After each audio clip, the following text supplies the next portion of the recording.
Welcome to the sixth week. Topic 4: Cultural Tourism Services. Mexico is one of the countries with the most potential for the practice of cultural tourism in the world. Before defining the concept of cultural tourism, it is very important that we have a clear definition of the concepts tourism and culture. What is your definition of tourism? Remember that tourism is not a science, but a social, economic, and cultural phenomenon that has evolved over time.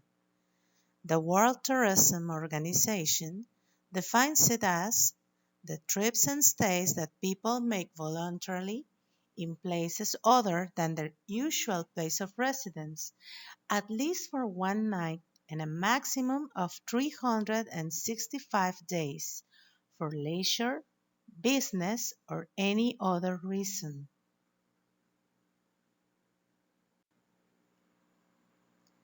And what is your definition of culture? According to the United Nations Educational, Scientific, and Cultural Organization, culture is defined as the set of distinctive spiritual and material, intellectual and affective traits that characterize a society or a social group. It encompasses arts and letters, ways of life, fundamental rights to the human being, value systems, traditions, and beliefs. Why is culture so important? If you think about it, culture is what makes us human beings. It makes us rational, critical, and ethically committed. Through culture, we discern values and make decisions. We express ourselves. We become aware of ourselves. We question our achievements. We search for new meanings. And we create works that transcend us.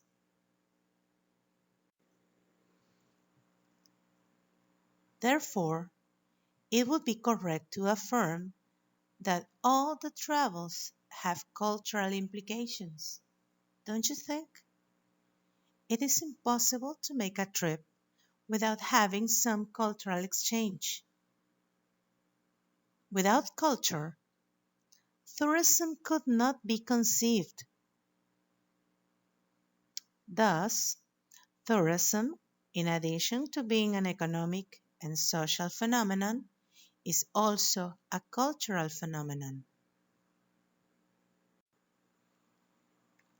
According to the Ministry of Tourism, cultural tourism is that tourist trip whose motivation is to know, understand, and enjoy the set of distinctive spiritual, material, intellectual, and affective features and elements that characterize a society or a social group of a specific destination. However, not all trips are made for cultural purposes. According to a study carried out by Sector in 2006, the cultural tourist in general has university studies, has high purchasing power. In the case of international visitors, close to 70% of them come from the United States. In the case of national tourists, their cities of origin are Mexico City and Jalisco. Their average stays are between 4 and 7 days. According to Sector, cultural tourism can be divided into several subsegments, among which the most important are religious tourism, gastronomic tourism, language tourism, and visits to archaeological zones, museums, sanctuaries, and missions.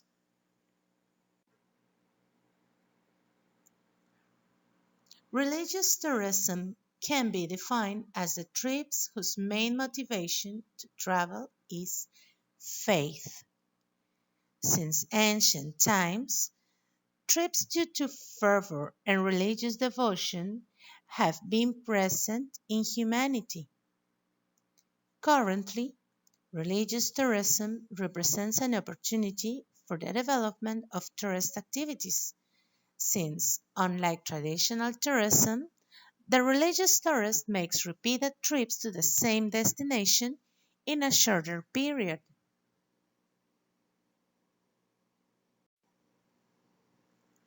Here we have some religious tourism examples: pilgrimage to Mecca, Mass in the Vatican, pilgrimage to the Ganges River, pilgrimage to Santiago de Compostela, pilgrimage to Guadalupe Basilica, pilgrimage to Lourdes. Have you ever practiced religious tourism?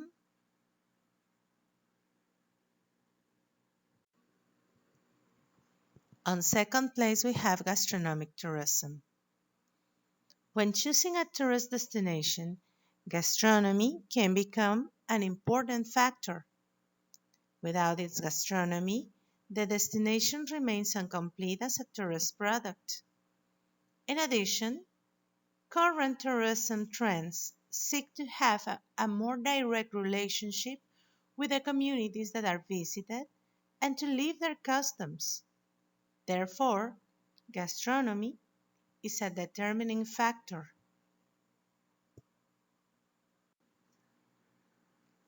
Some examples of gastronomic tourism activities are visits to the most recognized establishments, visits to local food markets, sharing the table with members of local communities, participation in traditional festivals, and gastronomic routes. Have you ever practiced any of these activities? Would you like to?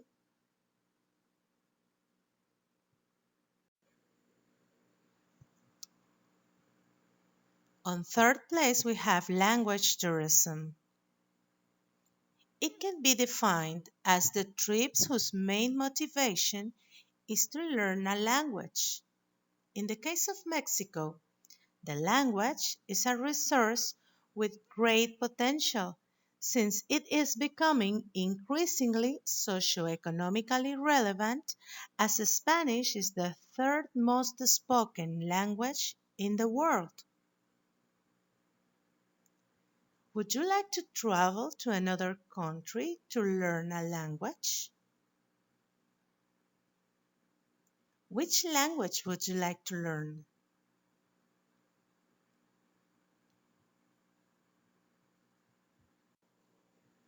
Finally, we have the visit to museums, archaeological zones, sanctuaries, and missions as a type of cultural tourism. Travelers who visit a tourist destination, whatever the reason for the trip is, often take the opportunity to visit the sites of cultural interest located near the visited place. In some cases, they even hire tourist guides who will improve the cultural experience by sharing the knowledge. In some occasions, the possibility of taking these cultural tours constitute the main motivation of the trip.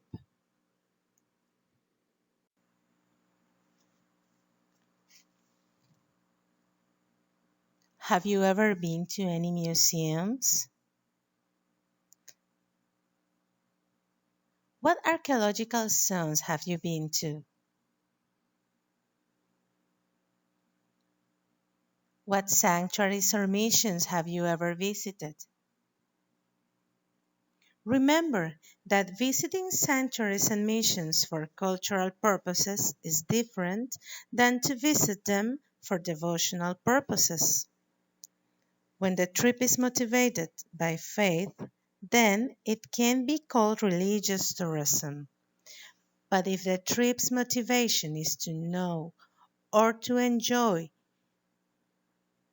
the cultural elements of the place, like its history or architecture, then it's just cultural tourism of this fourth classification.